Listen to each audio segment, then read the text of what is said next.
Hello, friends. You are now listening to I Know Nothing. I'm Marcus. I'm George. And today on the podcast, we'll be talking about solar power.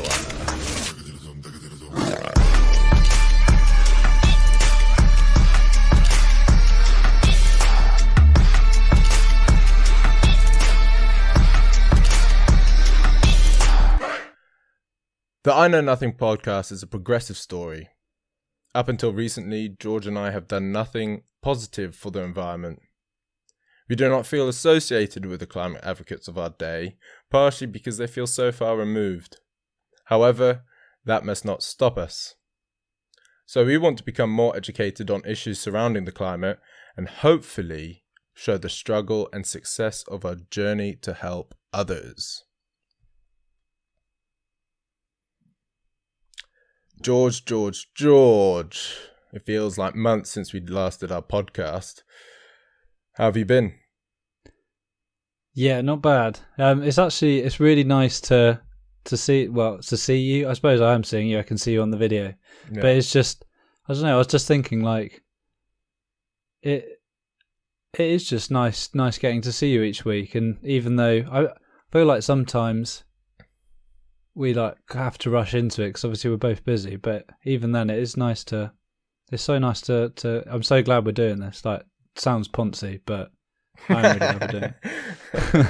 Well, I mean, yeah, we try our best to create good content, but even if we didn't create good content, it's just nice to chat and shoot the shit, you know. Yeah. So, I mean, probably the highlight of my week, well, we've got Wi-Fi now in the house, which we haven't had for over a month actually. Yeah, I know. But typically it's in the living room and I'm on the third floor. I suppose, yeah, we're not American, third floor. And so it just doesn't reach my room that well. It does just about reach, but it's not good.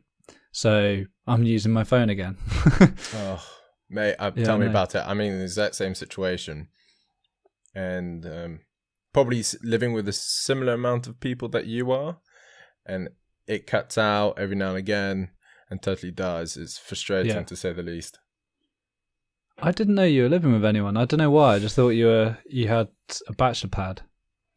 Well, it's a studio, but of course it's like a studio complex, I guess you could say. And so I don't really know. Well, I do know the neighbours, but it's not like that I see them often. There's nothing shared. But you share Wi-Fi and things like that? Yeah, exactly. Okay, with you. Oh, cool. Oh, it's so cool that you've got your own place. Do you like it? I don't know. It's interesting. You see all your friends that have a lot better places and you just want, therefore, a better place for yourself. Yeah. And I guess keeping up with the Joneses I fall into quite often. And it's something that I need to stop or at least be conscious of. Yeah. Because I don't feel like it's a nice place and it does the job and it's close to the city centre and you can't really ask for more.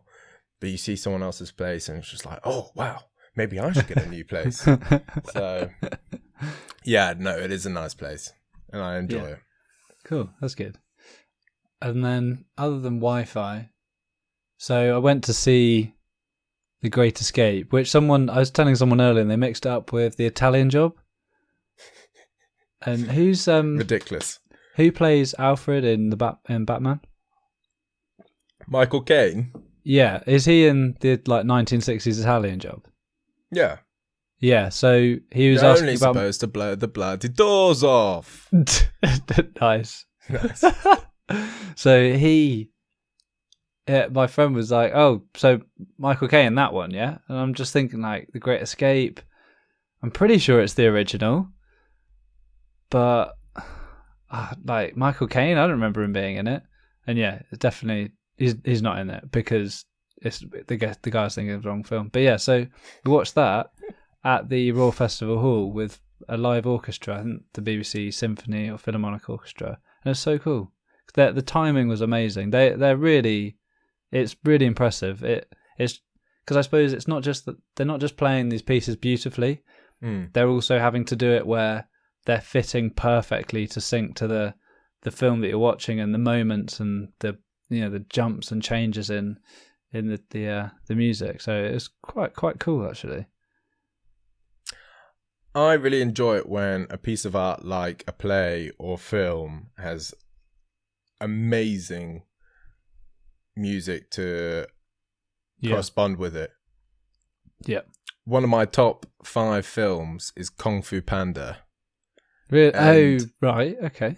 Well, I don't know if you know this, and I will have to double check in a second, but Hans Zimmer also co-produced some of the music. I think you might be right. Yeah, I feel like I am. And it's just one of the best cartoon films I've seen. I was watching quotes from Kung Fu Panda the other day. I completely forgot. I haven't watched it in years. I completely forgot how many motivational quotes there are in it. Oh, mate. Or inspirational. Not going to lie, I watched it yesterday. No. Yeah. Nice. Oh, no, it's Master Oogway. It's totally underrated character. I haven't watched it in so long that I don't remember any of it. I think I watched it when it came out in the cinema, however many years ago that was. Yeah. That was the last time I watched it. I mean, here's an interesting fact, and I think I watched a video explaining this, but the Chinese government basically said that Kung Fu Panda is such a good film that encapsulates the Chinese culture so well that they're kind of angry at the fact that they didn't invent it. Took a Hollywood production to produce a film that encapsulates their culture so well. Yeah, crazy. I had no idea. Yeah, it's huge in China, I think. Wow. Yeah, that's so cool. Yeah, I feel like I've just sort of realised that there's a massive fan base for it, and I just had no idea. I've always dismissed it as just another film. No, mate. It's a trilogy, and all 3 of the films are perfect. They're perfect. You like, I have not seen another trilogy like this since maybe Toy Story. Yeah. Wow. Or, I mean, the Spider-Man trilogies are pretty pants. Iron Man, third one. What do you call what comes after a trilogy?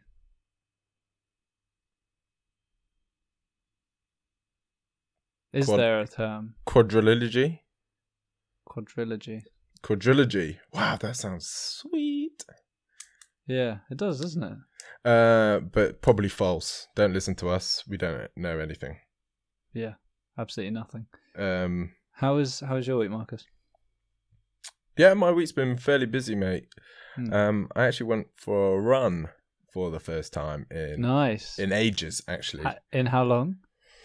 Mate, I want to say a few months, but I'd probably be lying. So probably a year. Wow. Okay. Yeah, I just want I don't know. I've been in a super unhealthy, lazy hole, if that makes sense. And, I've been going to the gym, but actually running or doing anything that's really active, I just haven't been doing. And so, yeah. Sorry, I didn't mean to interrupt. Please carry on. And no, it was just really interesting because I forgot how it feels to be healthy and active. And I know that sounds really stupid, but mentally, I felt so good after going for this run, even though my whole body was aching. Yeah, I bet. But yeah, it was so nice. I think, what was I going to say? Oh yeah, I think it's funny because a lot of people focus on that going to the gym. Yeah. But unless you're going to, I suppose some people worry about the loss of gains and etc. with involved with cardio. But unless you're going to eat really carefully, you are just going to stay if you're trying to go to the gym and lose weight lose fat at the same time as gaining muscle, you've got to be working really hard or eating really carefully to actually achieve that. Whereas, I feel like that the fat loss, cardio is just so much easier. But you also have to imagine yourself like for me, the epitome of an athlete is a fighter, like a boxer or an MMA fighter or whatever, right? Yeah. And you don't see them with huge amount of gains. You don't see them with massive muscles. I mean, maybe in the heavyweight and genetically they're, huge, but it's not to the degree of a bodybuilder or anything of that nature. And so functionally, which is something that I care about a little bit more now, cardio, just being active and utilizing your body fluidly is the most important part. Definitely. I think I wish I was more flexible. That's a massive sort of weakness of mine, that I think if you're flexible, that you're so much less likely to get injured. Mate.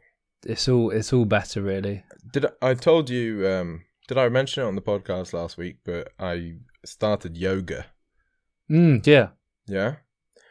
Honestly, the flexible gains are through the roof, even just understanding, not understanding any of it, to be honest, but being able to put yourself in those types of positions. And it is actually quite difficult. Also, controlling your breath has really helped me in the running stage. And actually, I've started to enjoy running a huge amount more due to the fact that I'm controlling my breath and conscious about it. Yeah. Interesting. Yeah, you should at least try it, mate. Yeah, I think, in fairness, my breathing from running has always been okay. Yeah. So just because I suppose I've always been quite aware of the way I breathe when I run, and I've run a lot. Like, of all the things that I've done, I probably now at this point have run more than I used to swim. So really. I reckon that's so. not surprising. Maybe not in terms of hours. Actually, I don't know. I'm not by no means particularly good at running, but I'm definitely better than the average, I'd say. And yeah, so I think my breathing's okay. It's flexibility is a massive issue for me now with running. It's been some of the stuff I've been doing recently. It's been really tightening up my legs, and also cycling as well. Yeah, that's been really sort of shortening certain muscles. I think my calves may have got bigger. Whoa. Though. Yeah, I know. My flatmate actually asked me the other day. He was like, "Have you been working on your calves?" And I don't know whether he was just taking the piss out of me or what, but I'm going to take it as a compliment. I've always had quite large legs. Right. And when I was really young, I used to cry. So it was like, oh, I'm fat. And you know how kids are, like, bullying and stuff. Yeah. And I really hated the fact that I have big legs. But now, kind of glad of that, because it just, I don't know, you get more power from your legs than you think. Yeah. I have tiny ankles. I think I've literally, it sucks. This is the most ridiculous conversation. Yeah, I know. Oh, I've got tiny ankles. Oh, I've got some big legs. Ooh-wee. I used to be insecure about my leg weight. So ridiculous. Yeah. Hey, but yeah. So that's. To be fair, I don't think there's anything I can do about my ankle size. My legs are. They seem to be able to. They seem fairly robust, so I don't seem to have any issues with them. Mate, back to the yoga and flexibility. I can put my hands underneath my feet, if that makes sense. But so how long have you been going to yoga for? Like eight sessions. Oh, 9, wow. 10 sessions. Oh, okay. Wow. And yeah, I mean, you're not going to gain any muscle or lose any weight potentially, but your core strength goes through the roof and flexibility goes through the roof too. And that's really cool, mate. Like I said, I can touch the ground easy. That's crazy. I've never been able to do that. You should. You should at least try it before the end of the year. And I've done yoga before. Oh, okay. Yeah, I remember you saying. Yeah, but just to be honest, mate, what I want yoga to be, and I suppose I just have to find the right session, is more. I think it's basically I find it really uncomfortable. Physically or physically. Yeah. Okay. That I just, as in painful, and I don't like it. Yeah.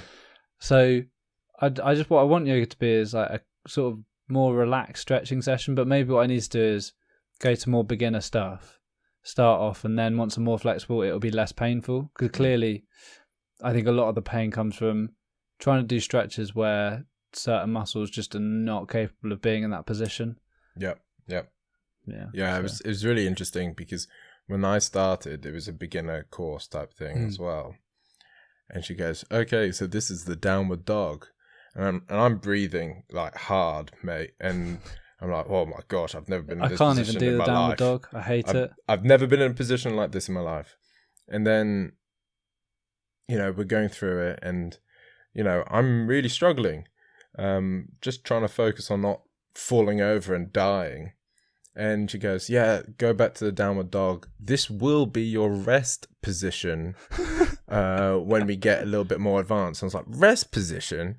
This is the advanced position, surely." Yeah. Surely.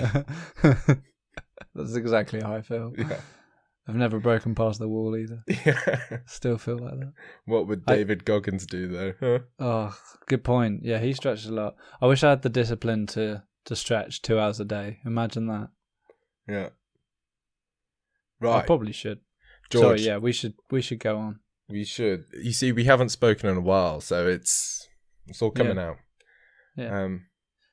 So why the challenge. Yes. There we go. Yeah. So I guessed what you were going to go for there. So the challenge for anyone that doesn't know, last week our challenge from episode 12 was to pick up 10 pieces of litter, which I didn't fail. I did manage. I can't say I did it to the most gleaming of standards. I went for sort of the easy options, things near the bin or that looked fairly clean.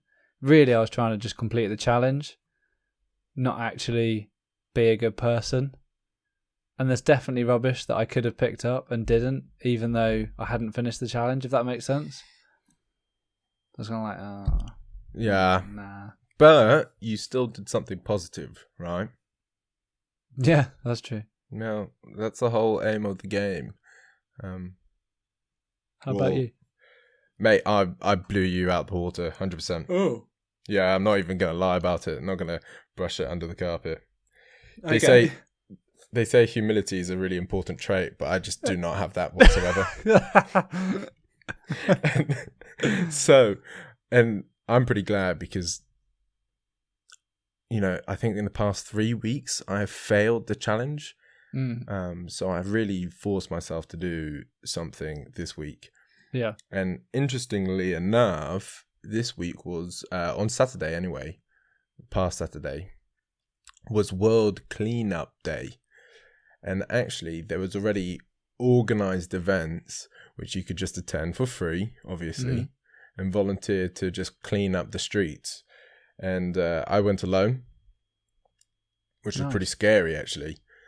I'm pretty confident as a person, but, I've just felt out of my depth in terms of the people there, etc. I didn't know what to expect. And it was just 2 hours of walking around with one of those litter arms, I guess. I don't know. Yeah, they're like pincer things, or is it just a stick? The pincer ones, but they're so good. They're surprisingly good. And, just a bin bag, and I collected like half a large bin bag of rubbish. Wow. Which is really surprising.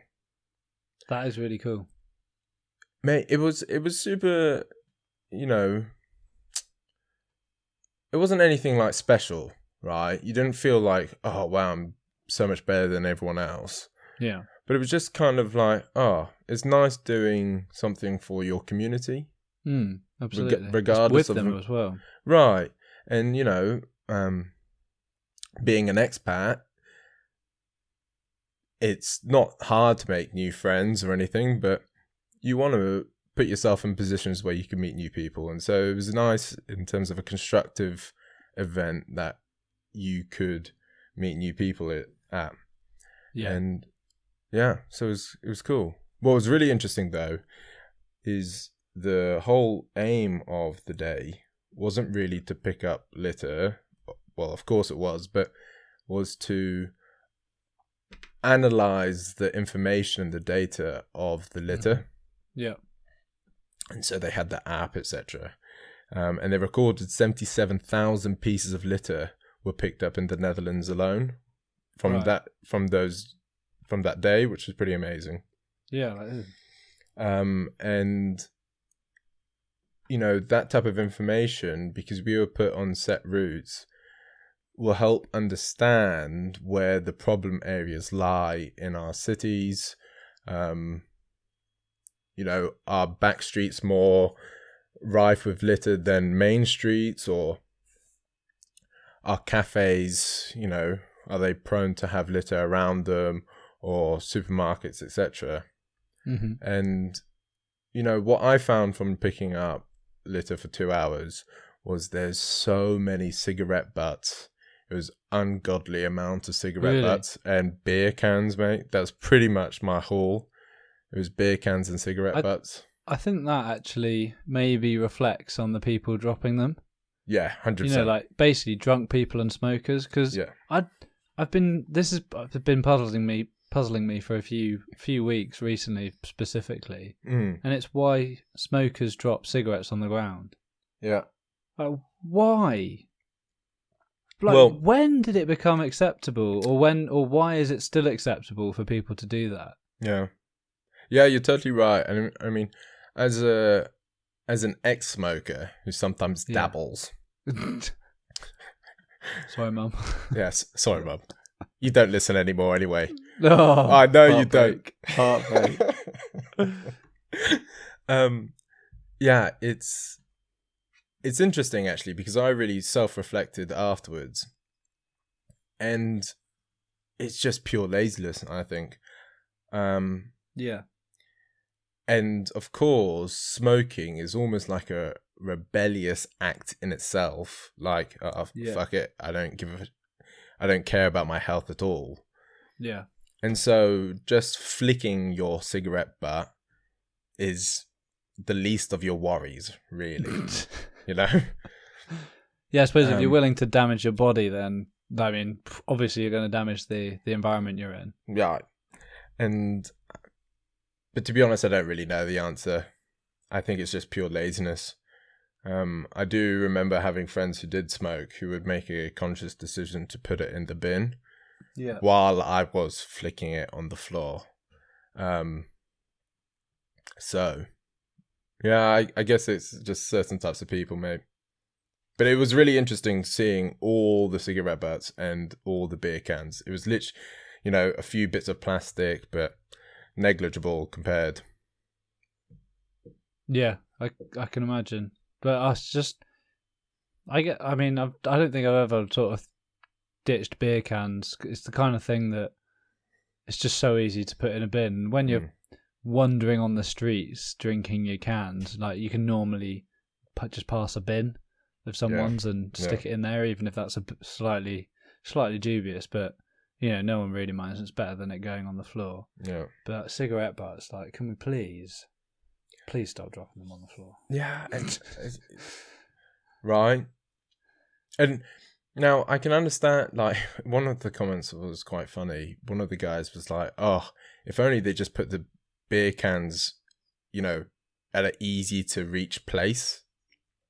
Yeah. But they've obviously made a conscious decision of chucking it in a bush, or chucking it to a place where it's very difficult to pick up or find again. That's the mental part, isn't it? It's, right. If they actually thought about what they were doing, they're basically trying to hide it, sort of. Because they know what they're doing.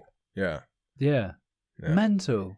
Well, yeah, because really, it would be so much better, wouldn't it? Like you say, just to drop it on this path where you walk, and hope either someone will pick it up because no one likes to walk over beer cans, or it will get picked up by someone's, by someone more easily. Crazy though. I mean, probably shouldn't get caught up on it, because at the end of the day, I'm sure it annoys a lot of people. But yeah, crazy. If you're listening to this and you're a smoker, I was just about to say public announcement. No, yeah, this is a public announcement.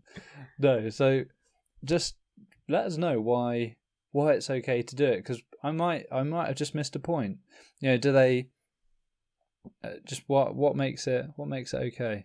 And I'm not saying that in like with a barbed sense. I literally I'd love to know if there's a reasoning behind it, if you actually have a justification for why you do it, or whether actually you don't have a justification, you just don't really think about it, like you were saying, Marcus. Yeah, it's interesting.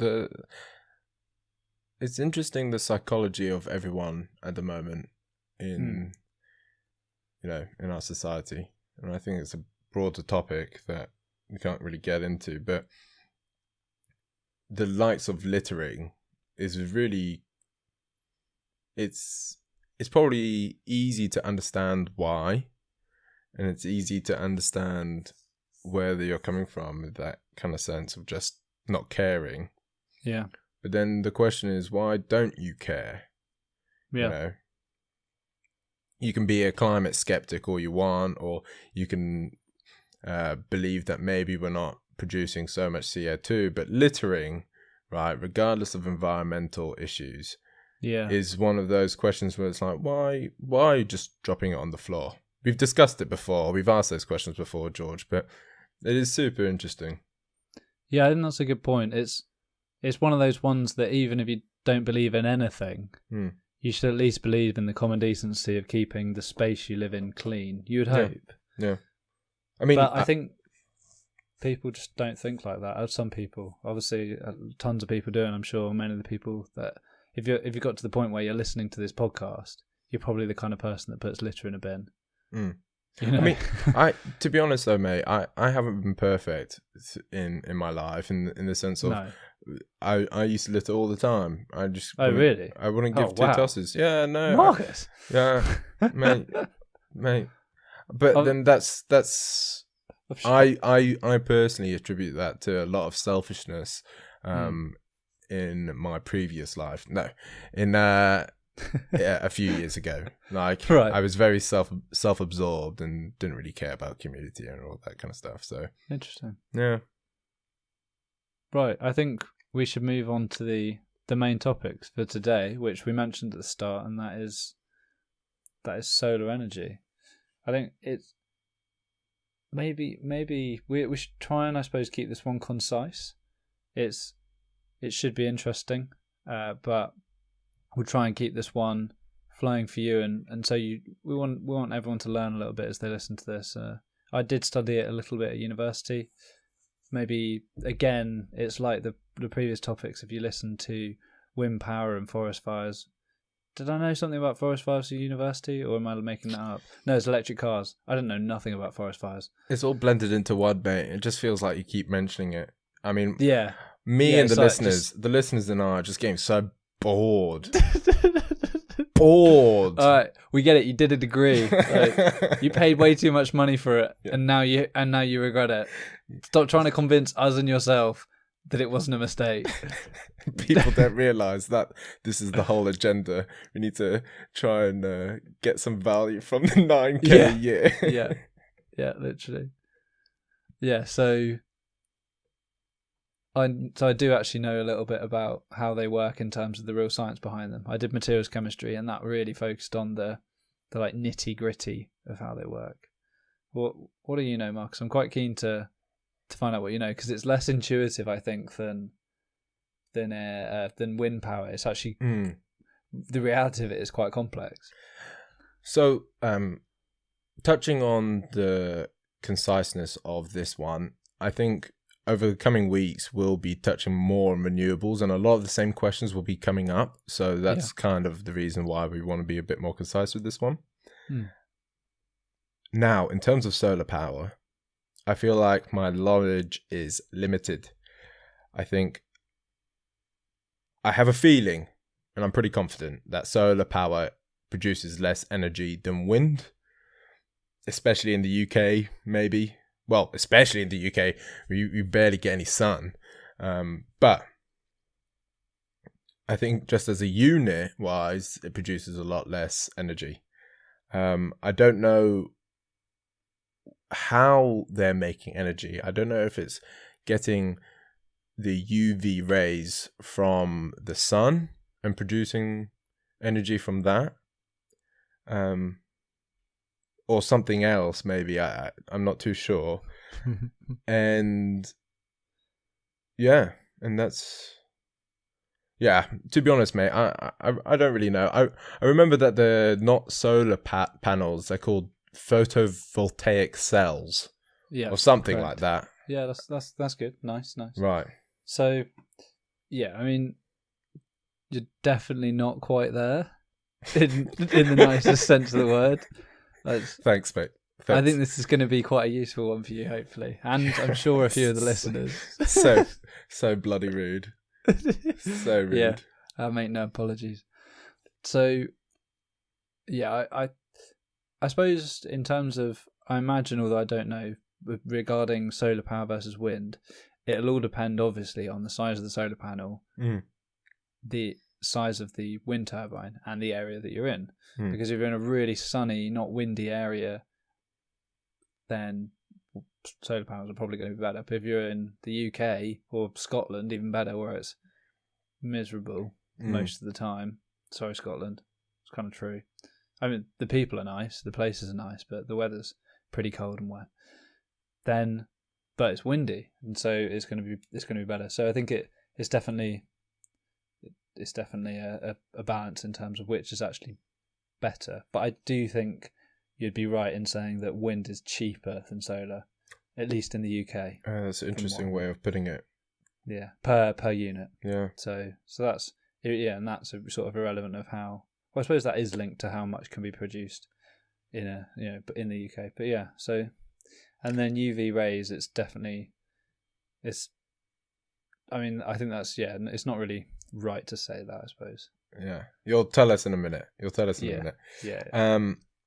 Another thing as well that I have a feeling about is, or at least want to think, is that there's an ability to have other items utilizing solar energy, like glass or paint. Because I remember around 5 years ago, I did a summer engineering school. Summer school, yeah. It's kind of fun, actually. And a bit nerdy. I was going to say, did you meet some really cool people there? Yeah, mate. It was really super fun, actually. And I'm not even joking. I'm being serious. It was. No, I'm sure it was, actually. Right. Okay. And they actually showed us around the materials engineering department, and they were looking at stuff which was utilizing paint, I think, or at least glass. I remember him saying that hopefully one day the plan is that all these skyscrapers will be able to harness the power of solar due to the glass or whatever. So I wonder if that's progressed into something that's viable now. So not too sure. I think we'd know if there was anything that was really viable or really good. Yeah. At the end of the day, glass, photovoltaic glass, or any sort of solar glass, at the end of the day, you've got to absorb some light, so they wouldn't be letting in as much light as you'd want. I suppose maybe you could have glass that in the middle of the day absorbed sunlight and so made power, but then during the evenings it let more light in, so that you'd get more of a more natural light. But I think in lots of buildings that wouldn't work. You wouldn't get enough light through. So that doesn't mean that there wouldn't be other applications for them. Like rear car windows or things that are tinted anyway. Yeah. I think that all, from what I know, relies on TCOs, transparent conducting oxides, and I guess transparent semiconductors. But again, it's some really complex stuff. It's really out there. Mate, that sounds... I feel out of my depth already. Yeah, same. I'm just spouting terms that vaguely exist in my head that I used to understand. That's what the finance sector does. Yeah.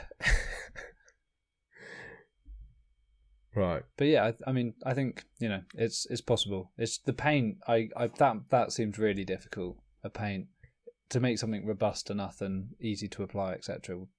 would be. I feel like we must be a bit of a way away from that. That would be cool though. Like imagine like walls, roofs, everything with it. Well, that's the utopia, right? Harnessing everyday items that produces energy somehow or another, instead of just being idle. Solar roadways. Yeah. Solar freaking roadways. Love that video. I watched it actually just today. It's so good, isn't it? Yeah. Oh, but anyway, that is what we knew before we started. So, should we find out what we found out with a few days of research? Yeah. Cool. So, I think it's really worth understanding how solar panels work. I don't know, would you agree, Marcus? I don't want to 100%. go into it. I mean, Yeah, 100%. I'll do it. Do it for me. Stop me if I go too far.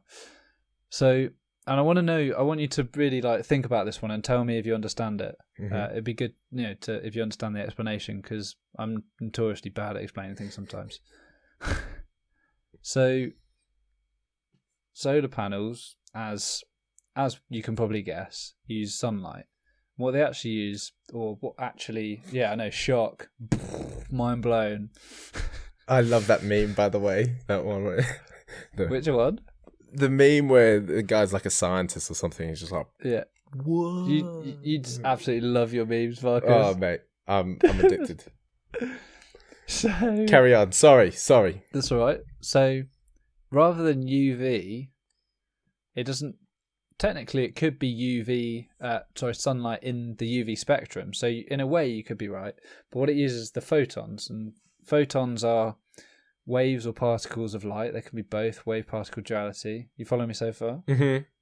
Yeah? Like, that's what I just said was sort of a throwaway term, but basically it's the photons, and these are particles of light. You may have been told in science that light can only be waves, but it's not entirely true. But we kind of have to just accept this one.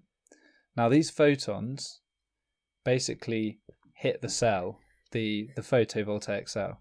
And when they do, they excite electrons in the semiconductors. And now this is a massive oversimplification of it. But when they do this, these electrons are then free to create a circuit. These electrons?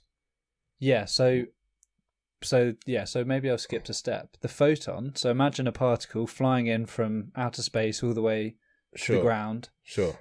Now this hits an atom in the photovoltaic panel, one single atom. Mm-hmm. When it does, it transfers the kinetic energy of that photon into, I suppose, potential energy, which basically gives the electron energy.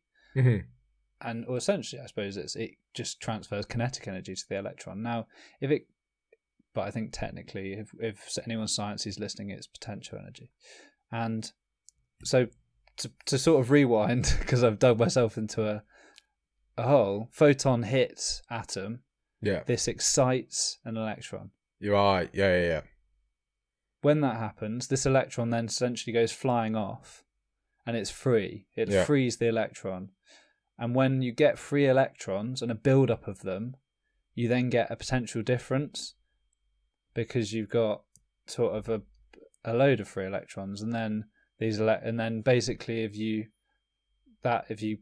it then gets a bit more complex, because you get a negative charge on one half of the cell, the photovoltaic cell, and a positive charge on the other half, and that's what creates that like positive to negative battery like terminal sort of thing.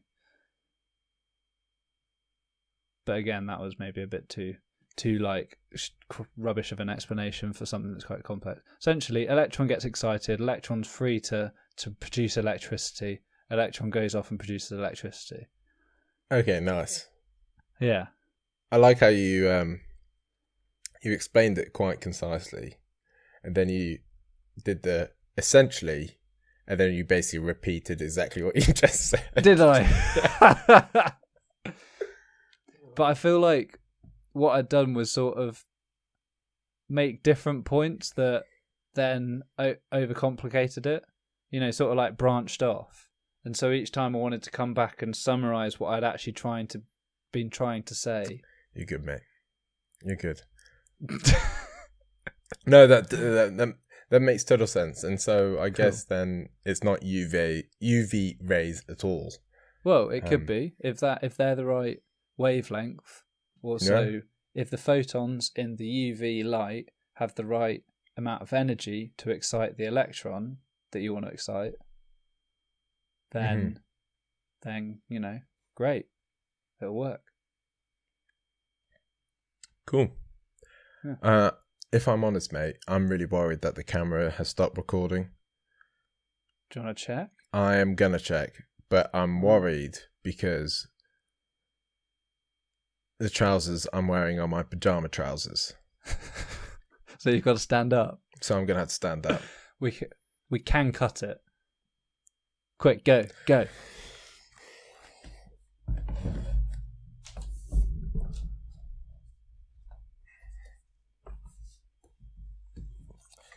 It was working fine. Oh.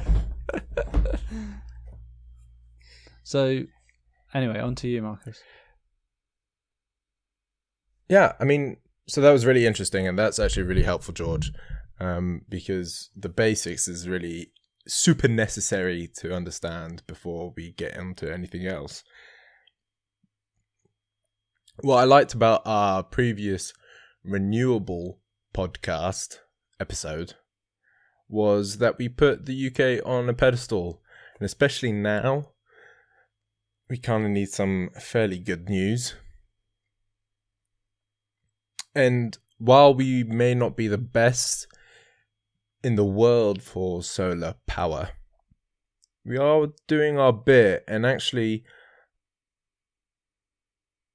with solar energy, solar energy actually produces 11% of our renewable energy generation mix, which I think is a pretty tidy number for some country that isn't super sunny. It's not bad, is it? Yeah, and I also believe, from looking at some of the stuff from like the national grid, etc., is that we have the capacity for solar energy to produce 29% of that breakup of renewable energy, which is quite nice. Right. And that's only going to improve as well. That's what they claim to say. Interesting.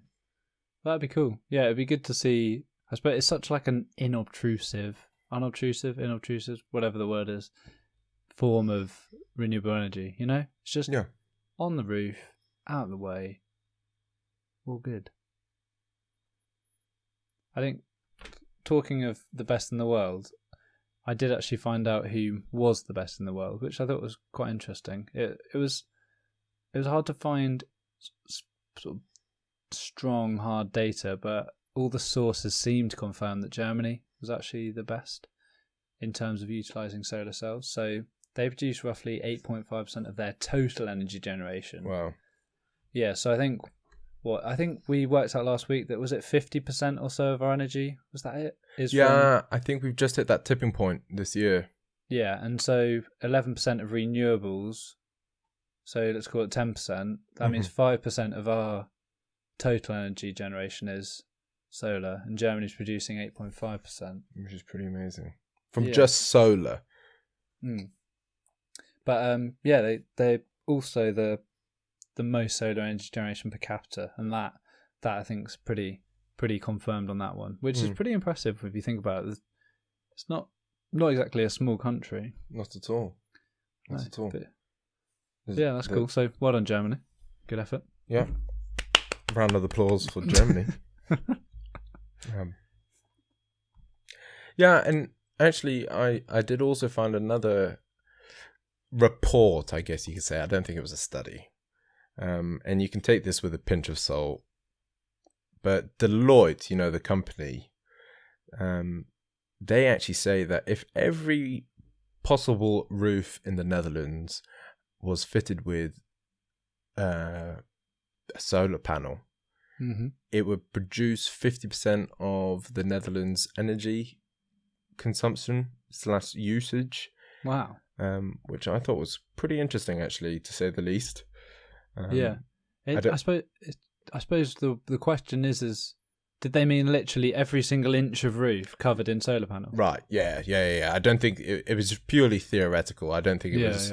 They considered feasibility of solar panel sizes, but if you just converted the roofs to solar panels, and I just thought it was kind of cool because the Netherlands isn't exactly a hotbed of sun or anything of that nature. If anything, it's probably equal to the UK.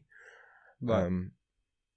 But to produce 50%, if all the houses had a solar panel, it was pretty interesting, to say the least. It must be really windy in the Netherlands. Yeah, it's crazy, mate. Sometimes I can't even cycle forward. Oh, it properly rained in London today. Like, my boss apparently, he sort of was driving up a hill, or I think maybe turned a corner, and to one side of him there was this woman wading through like waist deep water. Yeah, it was in London. Really, yeah. And I looked on Twitter because I was kind of like, sounds like an over exaggeration. Yeah, classic, boss man, classic. And yeah, no, there were videos on Twitter of it really deep. It was pretty crazy. But yeah, I think in relation to what you were saying about solar panels and not the rain,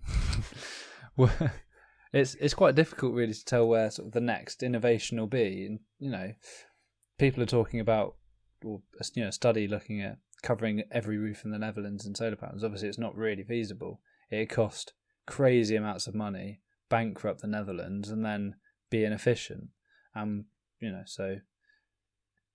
So I wonder where the next That's the next really actual. Interesting. I mean, it's really, from what I know, if anyone wants to look up and find out about it, it's really all about semiconductors and materials chemistry when it comes to solar panels, because the way the light interacts with the compounds in the panel is really what it's all about.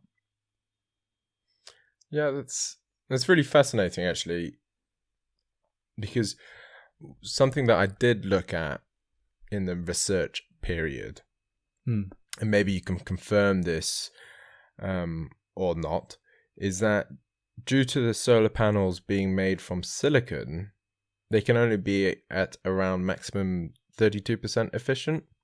Right. And that's stated by, and let me get this correct, the Shockley-Queisser limit, which, was a bit too much science for me, if I'm honest. But other reports seem to acknowledge this as fact, so I feel like that's probably good enough for me.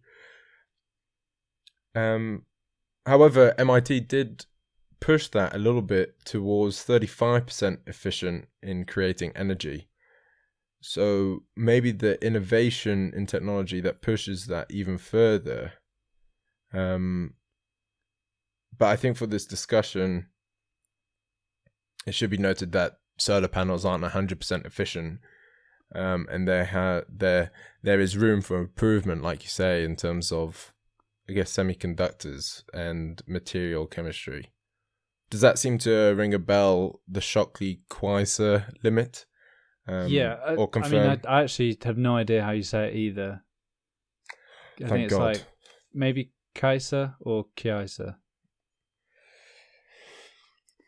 Shockley-Queisser. I feel like something like that. But, that's pretty rough, because he's come up with some kind of like fact or some kind of science thing, and we can't even pronounce his name. And he's at the end of the thing, like Shockley, which is pretty sick, and then whatever. Yeah. Sad. Yeah. Wait. Yeah. I was, for a minute, I thought you didn't realise it was two people. Oh no! You clearly do. Well, that was an assumption. Again, I don't know anything, George. So back to So your question, I think you're right, but not quite. If that makes sense. So it's a bit more complex than maybe light particle duality, right? Yeah, that's also pretty complex. So the Shockley-Queisser, this limit, the one you quoted, which I think you said, was it 32%? Yeah. That is for a single junction panel. And junction is kind of, when we spoke earlier about the negative and positive areas, that in between them is a junction, and there's only one of those. Is basically what this is saying. And so for a single junction panel, that 32% is correct. However, for any given solar panel, the total possible theoretical efficiency is more like high 80%. But that is really theoretical. That's like, imagine you've got not a colander. It's sort of almost the opposite of a colander. I'm trying to think of a good comparison. If I'm honest, mate, I don't think I can imagine anything else. Like my brain is so full of stuff. It's just full of stuff. So imagine you've got a grid of squares. Yeah. And then space between the squares. Yeah, like a Rubik's Cube. Yeah, but there's more space. Like the square, it's just like a flat 2D. Yeah. You've got 30 squares in a grid. 10 by 3. It's not really a square, but sure. Fine. And now those spaces, those squares, if a photon hits them, will produce energy. Oh, nice. Now, sometimes it'll actually hit the square and go through it, and also sometimes it'll just miss the square entirely. Yeah. And hit the spaces. Yeah. And when that happens, no energy is produced. And that's because it's one single layer, and so the photons can pass through the layer or through the what it's actually trying to hit anyway. Yeah. And then what you would do, right? Let me just finish. Yeah. Is layer another square underneath in the gaps of the spaces. Yeah, exactly. That's pretty much it. Mate, I just feel like I've blown my mind. You did it. I did it. I did something. You're a quantum physicist I now. did something. So if you had an infinite number of layers, and a concentrated amount of sunlight, then you could get like 88% theoretically. But obviously, no one's got anywhere near that. Why not? I just solved it. Yeah, but you need an infinite number of them. Oh, so you right. Also need okay. Only to get 80%.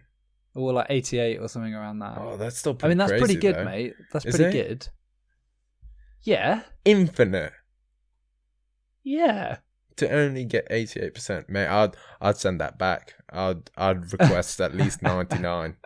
Infinite. Yeah. All right. Okay. Okay, Shockley Quisser. Oh, just for anyone sciencey listening, I think the other reason is basically there's something called an activation energy. All right, yeah.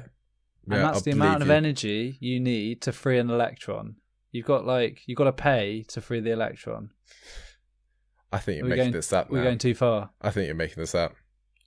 Well, I'm trying to simplify it, but starting to say things like pay to free electrons, I think the analogy might have gone too deep.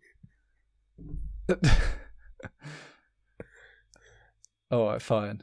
No, mate, no, carry on. The Mactivation energy. The Mactivation energy. Energy or menergy? Energy. Yeah, okay. That's what I said. Yeah, anyway, I can't remember what my point was anymore. Oh, that's it. Mate, you just wanted to sound fancy. We all know. No. Oh, stop it. Stop it, you. So there's an activation energy, and if you want to excite an electron, you have to have enough energy to do that with one photon, right? You with me? Mm-hmm. So if one of those particles flying from the sun hits a cell, it has to have enough energy to make the electron free. Yeah? Yeah. Now, if you've got photons with energy below that level, it just does nothing. Even if you've got 1 billion of them, they're still not going to activate the electron. They're still not going to free it. And so you have to have layers at different activation energies to capture all the different photon energies. Yeah. That's what I was trying to say. Yeah, so that's what makes it 80 instead of 99% type of situation as well. I don't know what the difference between 80 and 100%. But I mean, that's why you need layers, because one layer can't do every single photon. Do you know what else has layers? Stanley Kunitz's poem. Ogres, George. Ogres have layers. Why? Oh, mate. Shrek. I feel like Shrek. Oh, right. Oh. Shrek. I feel like neither of us got our references there. And one of them was way more simple than the other. Well, I'm very embarrassed. I've mentioned 3 cartoon films in this podcast. Yeah. Hey, I just went really highbrow. I just mentioned quite like a niche poem. What was it called? Stanley Kunitz, The Layers. It's a good poem. I don't know if I still know it off by heart, but I had to learn it once off by heart and recite it. So, yeah, good poem. Are you looking it up now? No. Yeah. Yeah, he is. I believe it starts with, I have walked through many lives, some of them my own. Yeah. And I am not who I was. Oh, mate. Oh, this is a lot of layers on this one. Yeah, I know. I like that a lot. I'm going to read that later. Yeah, if anyone's listening, seriously, it is a fantastic poem. Cool. Really fascinating, George. Sorry, digression. Where were we? We were talking about we solar panels. we talked about semiconductor technology. Oh yeah, that stuff. Maybe mention about how long solar panels are expected to last. Oh yeah. So we looked this up, and they're expected to actually last 30 years, which is ages. You must have to clean them with this. Maybe not. I might be wrong, but imagine you live in like a dusty area, or even just a dry area that's kind of dusty. They must get pretty dirty. I looked at some of the cons actually, and one of the things was cleanliness of the cells. Yeah. Or the panels. I think dirt aside, I know that it's an average of about 0.5% peak power output per year loss. That doesn't seem that much at all. No, and I suppose over 30 years, that's 15%. So at the end of its life, it's still only 15% peak power output. That's not too bad seems at all. Seems okay. Yeah. I might be wrong. That might be terrible, but it seems right. Yeah, I mean, so let me turn it down a notch, because we're shouting the praise of solar panel quite a bit. But one of the things that I think we're going to be coming up with often, George, talking about renewable energy, is the fact of rare materials being needed. Yeah. And I guess the kind of worry that I have personally is, with the demand of renewable units increasing, will we be able to supply this without, utilizing damaging mines, etc.? Because, you do get often these climate activists who are campaigning against mines, but yet they want renewable energy. And so it's like, you need to understand the hypocrisy of that. But I guess that's a different question. Maybe I'll let that sit with the listener or with yourself. I did read a study which seemed to be theoretical, but it was reporting that 5 materials that are currently mined would have a shortage in the coming years if it was exponentially rising the demand, and that in 2050, indium, which I guess is an element, or a material at least. So it's an element. Will require 12-fold increase of production compared to 2017, which is pretty worrying to say. Especially when this report was saying that indium seem to be quite a rare material anyway, instead to produce it 12-fold. I think you're completely right in saying that renewables is going to bring up rare materials a lot, because a lot of what they require, especially solar panels, is these niche rare earth metals. Yeah. And I suppose actually loads of our electronics need these kind of things, phones, etc. Yeah. And it's not something that really gets spoken about, I suppose, because right now it doesn't feel like an issue. Isn't it funny that 10 or 15 years ago, the reason we needed to stop using oil and was because we were running out. Yeah, it had nothing really to do with. Yeah. That's super interesting. Yeah, that was. I remember actually that those headlines. Oh, we're gonna run out in 2025 or something like that, or 2040 or 2050. Like, good. Let's run out. I don't mean that. I'm sure there's things we need it for that we just absolutely can't do without oil. As in, like, certain products. There must be some. Yeah, like... I must be missing something, like some drug or something that you need petrol to make. I don't know. Killing birds and fish. Yeah. Yeah. How else are you going to do it? How else are you going to do that? Yeah. I don't see a viable way. It's like, cheeky little oil spill. That's nobody's fault. No skin off nobody's. You need that for the news sometimes. Sorry? You need it to start wars. To start wars, George. Yeah, exactly. That's it. Right. There we go. Oil. We cracked it. Wars. Make love, not war. Yeah. But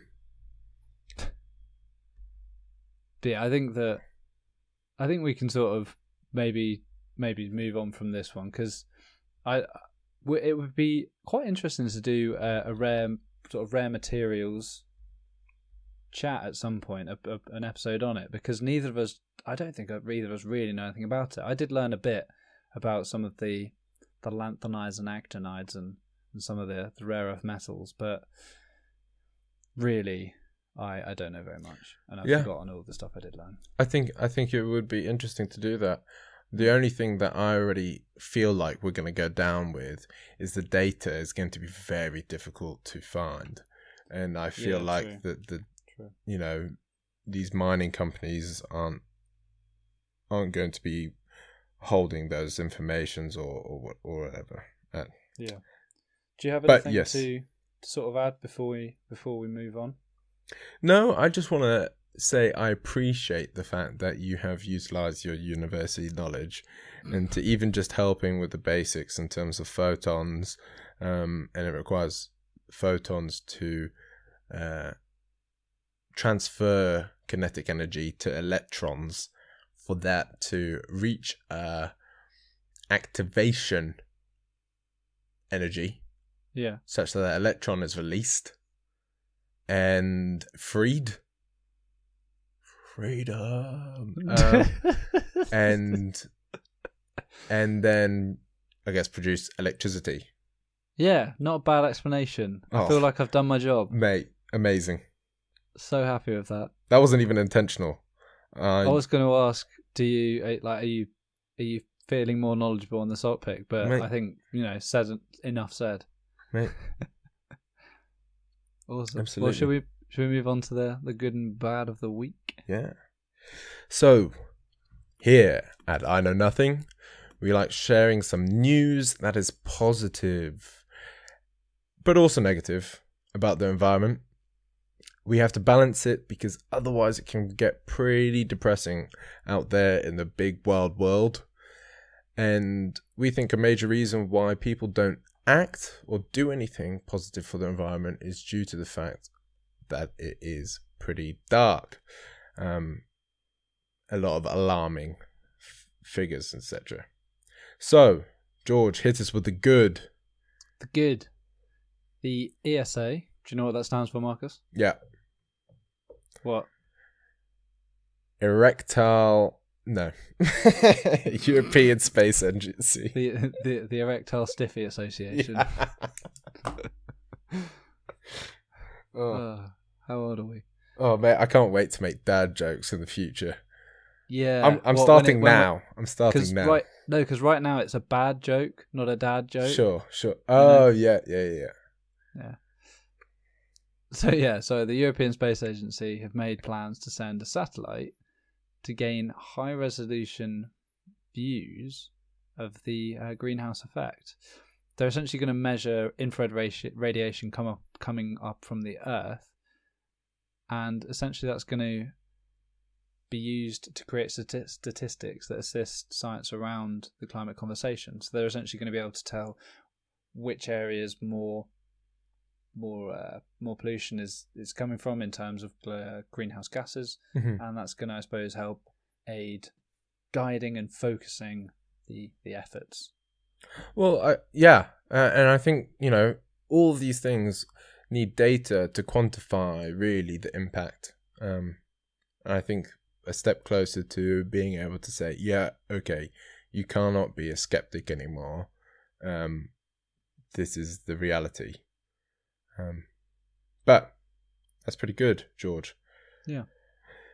So the bad, and I'm going to try my best bad voice. Oh, and by the way, in terms of I can't wait for dad jokes, like, Mum, don't worry, nobody's pregnant. Yeah. Yeah, that is not what we mean. No, it's just, in the future, right? Yeah. Yeah, sure. Yeah. It's like the same way I can't wait to. No, I'm all the things I was about to say there. I totally don't mind waiting. I'd like to own a house. That'd be nice. Can't wait for that. Cannot wait for that. A lot of responsibility of owning the house. So the bad for this week is that there's a lot of responsibility of owning a house. No, seriously though, George, this ain't no laughing matter. Sorry, yeah. Finning of Mako sharks have actually caused countries to list this apex predator as a vulnerable species, which is pretty terrible. That's not good at all. There's not a lot to say about that one, is there? It's just, that sucks. Yeah, and I think a lot of people, I think less so now, but I feel like a lot of people have this bad image about sharks, which are predicated from Hollywood. And really, you need to go educate yourself. And sharks are actually pretty decent blokes, if I must say so myself. And the finning of sharks is super unnecessary, and it's really depressing, actually. Yeah. Agreed. Quick, let's move on. Company in focus. Company in focus. We believe in celebrating companies that care for the environment. So this week's company in focus is Let's Do It World. And this is a bit of a hacky one, if I'm honest. Because actually they're a charity, but still a corporation. So this company is actually the ones who really pushed and helped organize the World Cleanup Day, and they also do other events as well,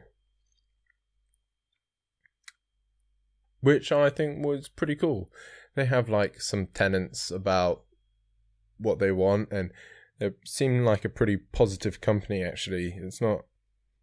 It's just doing your bit for the community, really, and helping out in terms of cleaning up all the trash that other people have laid or you have laid on the floor. And so Let's Do It World is our company in focus. I particularly like the fact that not only were they just doing it for the community, but they were analysing data such that they can understand ourselves and the society that we live in. And so how can we improve? Well, here we go. Here's some tangible, quantifiable numbers for it.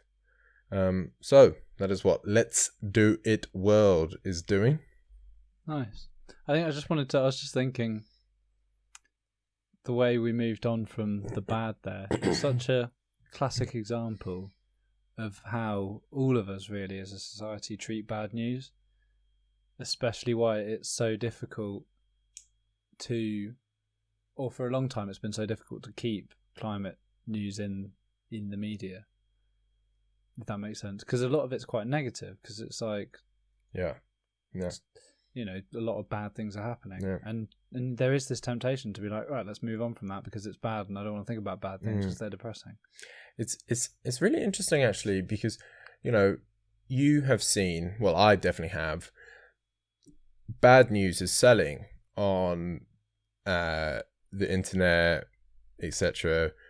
You see a lot of fake news or just news in general, but their headlines are generally quite negative because they want you to click on it.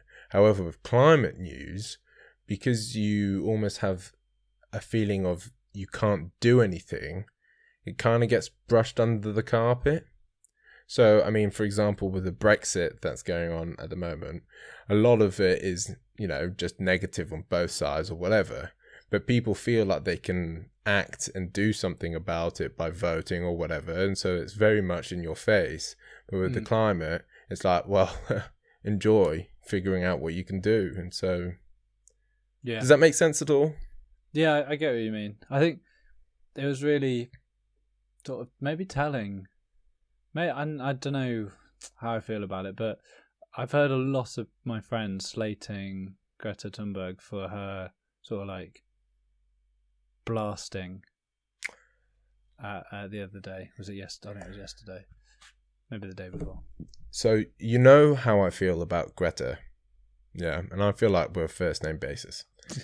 On pal. Because I personally, have said that I not necessarily don't like her, but I don't believe that's the right way of going about things.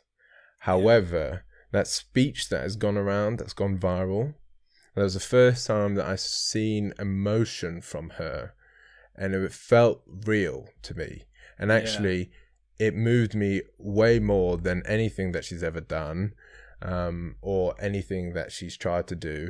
And even just those, powerful, wasn't it? mate, honestly, it did semi change my mind about her, actually. Again, sorry, I didn't mean to interrupt there. Well, no, I was just going to say, again, I personally wouldn't do any climate strikes or striking or whatever, because I personally don't believe that that is the solution to anything at this moment in time. I'm open to change, but regardless, you have to admit that that speech was a moving speech. Yeah. Yeah, I think it was just so powerful to see someone sort of really going at sort of the generation above and really being like, you've stolen my future. Oh, mate. At 16, she's saying that. And, you know, she's obviously upset. It's obviously real for her. She 100% believes what she's saying due to the fact that you could see that she was upset by it. And then to carry on with the speech, right, at 16, on the world stage, everyone is watching, right? Yeah. Unbelievable. And props to her, to be fair. I think that's a really good point. That's a really, really good point. Like people slating her for getting upset on, and you know, I think it's partly because people just don't like watching people getting upset. It's uncomfortable, isn't it? But to stand up there and keep going and keep, you know, concisely saying what she had to say was really impressive. Mate, I would 100, regardless of if my views align with hers or whatever, right? I would 100% rather watch that whole speech, that whole climate affiliate meeting, than Love Island every day of the week. Yeah. Means something, doesn't it? Hopefully. Yeah. It's starting a discussion that needs to be had, you know. Yeah, I think that's the important part. It's, if anything, if she does nothing else than keep climate change in the news, because that, to be honest, the media love her. Yeah. If she does nothing other than that, then she's still done a massive service to the... It's true. to the entire world. It's true. I think explaining my position a little bit, I think we should do that in the next few podcasts. And to be honest, my mind is always changing with this kind of stuff too. Yeah. But I do feel, right, and this is just me personally, I do feel that the way of trying to get someone to not turn away from being skeptical from climate is, I don't really believe that the whole blame game works. And I feel like striking puts fault at somebody. And actually, I don't personally think that there's fault at anybody, really. And actually, we need to come at it in terms of, hey, we're all mess-ups, we're all fuck-ups here. Let's all improve, and let's try and figure out solutions. Yeah? Instead of, striking. Absolutely. But that's just my personal opinion. No, I get it. I do agree. Anyway, shall we discuss the challenge for this week? Yeah, and then we wrap up because we are late. Yeah, sorry about that. Marcus is an hour ahead of me. For anyone that doesn't, I mean, I suppose if you listen to a couple of episodes, you might have worked out which countries we reside in. But yeah, that's wow. Fair play, mate. So challenge time. I believe from last week's challenge and this one added on, I'm now 2-1 up.